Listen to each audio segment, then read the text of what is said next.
ഇപ്പൊ അവളുടെ ഈ അവസ്ഥയ്ക്ക് ഞാനും കൂടി കാരണക്കാരനല്ലേ രാമകൃഷ്ണ? അങ്ങേയറ്റം നമ്മൾ അവളെ ഉപദ്രവിച്ചില്ലേ? എന്തൊക്കെയാണ് എഴുതി കൂട്ടിയത്? എങ്ങനെയാണ് ഇനി അതൊക്കെ ഒന്ന് തിരുത്തുക?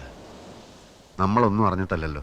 അതെ, അറിയാതെയും അന്വേഷിക്കാതെയും ആ മാമച്ചന്റെ നിർബന്ധത്തിന് വഴങ്ങി. എനിക്കതൊക്കെ തിരുത്തണം. ഒറ്റ വഴിയേ ഉള്ളൂ, അറിയാവുന്ന കാര്യങ്ങളൊക്കെ സത്യസന്ധമായിട്ട് എഴുതുക. അങ്ങനെ പെട്ടെന്ന് എഴുതിയാൽ ആളുകൾ വിശ്വസിക്കോ? വിശ്വസിക്കും. താൻ എഴുതണം. എല്ലാത്തിനും കാരണം ആ കുട്ടിയുടെ മാനസിക വിഭ്രാന്തിയായിരുന്നു എന്ന് വരുമ്പോൾ എല്ലാം ന്യായീകരിക്കപ്പെടും. വാക്കുകളിൽ ആത്മാർത്ഥത ഉണ്ടാവുമ്പോൾ എല്ലാവർക്കും എല്ലാം ബോധ്യമാവും.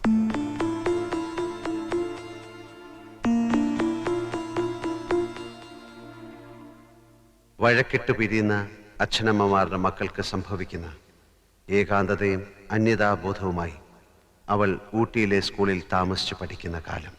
അതേ സ്കൂളിൽ അവളോടൊപ്പം +2 പഠിച്ചിരുന്ന അവളുടെ കസിൻ ജിത്തു. അവരൊരുമിച്ചാണ് വെക്കേഷന് സാധാരണ ഊട്ടിയിൽ നിന്ന് നാട്ടിലേക്കുള്ള യാത്ര. എങ്ങനെയുണ്ടായിരുന്നു എക്സാം ഒക്കെ? ഒരുവിധം കഴിച്ചു കൂട്ടിന്ന് പറയാം. ഇത് എപ്പോഴും പറയുന്നതല്ലേ, പക്ഷെ റിസൾട്ട് വരുമ്പോ ഡിസ്റ്റിങ്ഷൻ മിനിമം കാണും. അതെ പ്രിയ, നമുക്ക് ലഞ്ചൊക്കെ കഴിഞ്ഞ് 3 മണിക്കുള്ള ബസ്സിന് പുറപ്പെട്ടാ പോരെ? അതെന്തിനാ? ഒരു ഗെറ്റ് ടുഗദർ, നമ്മുടെ ടോണി മാത്യൂസിന്റെ വക. അവന്റെ ഇവിടുത്തെ വില്ലയില്ലേ, അവിടെ അവനും വർഗീസേട്ടനും ഫുഡൊക്കെ അറേഞ്ച് ചെയ്തിരിക്കുക. ഇന്ന് നമ്മുടെ ഊട്ടിയിലെ ലാസ്റ്റ് ഡേ അല്ലേ, ഒരു ചെറിയ സെലിബ്രേഷൻ. നമ്മൾ കുറച്ചു പേര് മാത്രം. ജ്യോതിയോട് ഷെർലിയോടൊക്കെ ഞാൻ പറഞ്ഞിട്ടുണ്ട്. നാട്ടിലെത്തുമ്പോ ലേറ്റ് ആവും ജിത്തു. ഇല്ലെന്നേ, പ്രിയയെ വീട് വരെ എത്തിക്കേണ്ട ഉത്തരവാദിത്തം എന്റെ അല്ലേ. ആ വേർപിരിയലിന്റെ ആഘോഷത്തിനിടയ്ക്ക് കൂട്ടുകാർ തമാശയ്ക്കൊപ്പിച്ച ഒരു വികൃതിയാണ് പിന്നീടുള്ള അവളുടെ ജീവിതത്തെ തന്നെ അപ്പാടെ മാറ്റിമറിച്ചത്.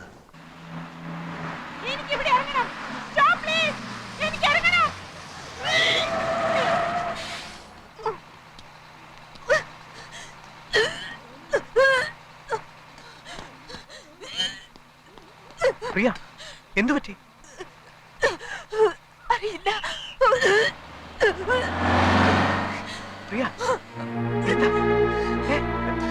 എന്ത്?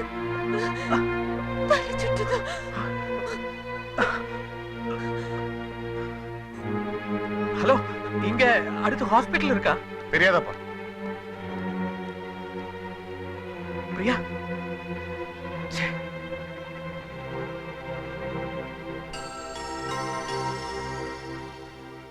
ഹോസ്പിറ്റലിന് ടൗണിലേക്ക് തിരിച്ചു പോകണം. എന്താ പറ്റിയത്? അത് ഒരു ടാക്സി കിട്ടും. വിളിച്ചു പറഞ്ഞാ വരും. എന്താ പറ്റിയ കുട്ടിക്ക്? അത് പിന്നെ നാട്ടിലേക്ക് പോണ വഴിയാ. ബസ്സിൽ വെച്ച് തല കറങ്ങി. എന്റെ കസിനാ. വെക്കേഷൻ സ്റ്റാർട്ട് ചെയ്ത് ഞങ്ങൾ ഫ്രണ്ട്സ് സെലിബ്രേറ്റ് ചെയ്തപ്പോ അബദ്ധത്തിൽ കുറച്ച് ലിക്കർ കഴിച്ചു പോയി. ജ്യൂസാണെന്ന് കരുതി കുടിച്ചതാ. അത്രേ ഉള്ളൂ. അതിന് ഹോസ്പിറ്റലൊന്നും പോണമെന്നില്ല. ഒരു മുറി തുറന്നുതരാം. ഷവറിന്റെ ചോട്ടിൽ കുറച്ചേരം നിർത്തിയാൽ മതി, ശരിയാവും. പ്രിയ, പ്രിയ,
ഉണർന്നോ?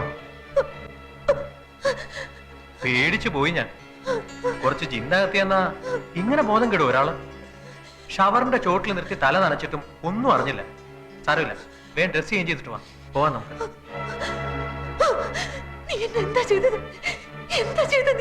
അത് കൊള്ളാം. കിടന്ന് വിറയ്ക്കുന്ന കണ്ടപ്പോ നനഞ്ഞ ഉടുപ്പൊക്കെ മാറ്റി. ഇതെവിടെയാണ്? എന്തിനാ ഇവിടെ വന്നത്?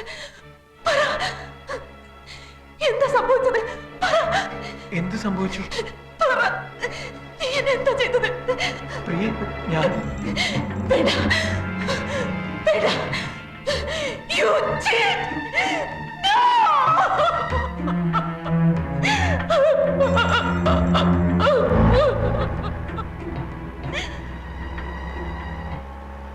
അങ്ങനെയൊന്നും സംഭവിച്ചിട്ടില്ലെന്ന് പിന്നീട് പ്രിയയെ വിശ്വസിപ്പിക്കാൻ നിങ്ങൾക്ക് കഴിഞ്ഞില്ലേ? വിശ്വസിക്കാൻ അവൾ ഒരുക്കമായിരുന്നില്ല. അവൾക്കതിന് കഴിഞ്ഞില്ല എന്ന് പറയുന്നതാവും കൂടുതൽ ശരി. എന്ന് വെച്ചാൽ അന്നേ അവരൊരു മനോരോഗിയായി. അതെ, എന്നോട് തീർത്താ തീരാത്ത പകയെ ഞാൻ മദ്രാസിലേക്ക് പഠിക്കാൻ പോയത് തന്നെ അവളെ കണ്ടുമുട്ടാവുന്ന സന്ദർഭങ്ങൾ ഒഴിവാക്കാനായിരുന്നു. അമ്മയ്ക്കും വല്യമ്മയ്ക്കും മറ്റെല്ലാവർക്കും സത്യം അറിയാവുന്നത് കൊണ്ടാണ് മിസ്റ്റർ സാഗറുമായിട്ടുള്ള കല്യാണം അവർ തീരുമാനിച്ചത്. ഒരു കല്യാണത്തോടെ അവളുടെ മനസ്സ് നേരെയായിക്കോളും എന്നവർ കരുതി. പക്ഷേ അവൾ മദ്രാസിൽ എന്നെ തേടി വന്നു. എന്നെ വകവരുത്തുകയായിരുന്നു ഉദ്ദേശം. അവിടെ 6 മാസത്തോളം ഒരു മെന്റൽ അസൈലത്തിലായിരുന്നു. പിന്നീട് തറവാട്ടിലേക്ക് പോകാൻ അവൾ കൂട്ടാക്കിയില്ല. ഹോസ്റ്റലിലൊക്കെ താമസിച്ചു പഠിച്ചു. വർഷങ്ങൾക്ക് ശേഷം വീണ്ടും എന്നെ കാണുമ്പോൾ ഒന്നും ഉണ്ടാവില്ല മിസ്റ്റർ ജിത്തു. എല്ലാവരുടെയും സാന്നിധ്യത്തിലല്ലേ നമ്മൾ കാണുന്നത്. നിങ്ങളുടെ സ്വാന്തനപ്പെടുത്തലുകൾ ചിലപ്പോൾ മറ്റേത് മരുന്നിനേക്കാളും ഫലം ചെയ്തെന്ന് വരും. No, I don't want an explanation. ഇത്രയും പേരുടെ ഡ്യൂട്ടിക്കുള്ളപ്പോ ഇതൊരിക്കലും സംഭവിക്കാൻ പാടില്ലായിരുന്നു. ആ പേഷ്യന്റ് എന്തെങ്കിലും പറ്റിയാൽ അതിന്റെ ഉത്തരവാദിത്തം നിങ്ങൾക്കായിരിക്കും. എന്താ ഡോക്ടർ? ഇവര് കുളിക്കാൻ കയറുന്നത് വരെ പ്രിയ റൂമിൽ ഉണ്ടായിരുന്നതാണ്. Now she is missing.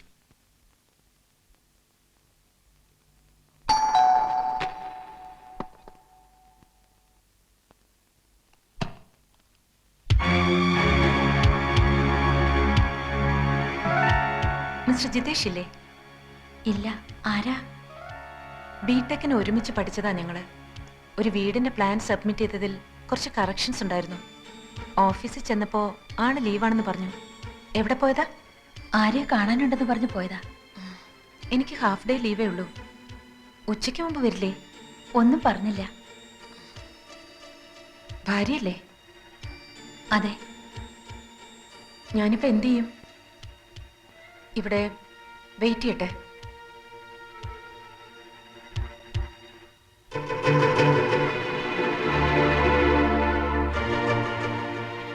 കുടിക്കാൻ കുറച്ച് വെള്ളം.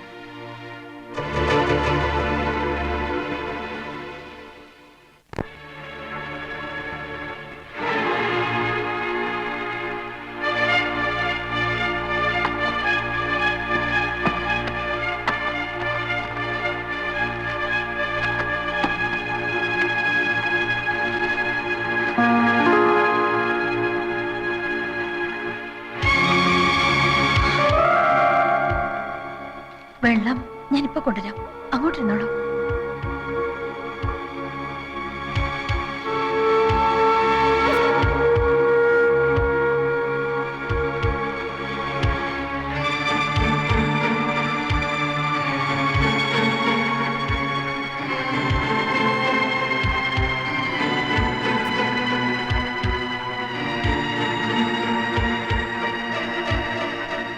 വെള്ളം. നിങ്ങളുടെ കല്യാണം കഴിഞ്ഞിട്ട് എത്ര നാളായി? 2 വർഷമായി. എന്താ പേര്? പേര് ശോഭ.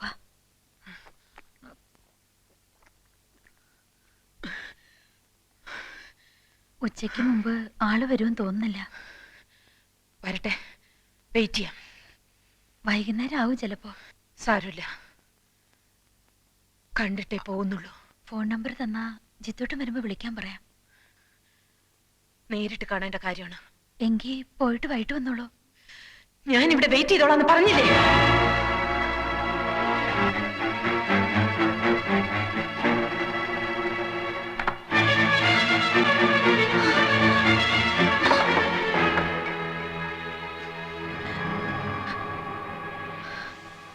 ഹലോ, പ്രകാശനല്ലേ?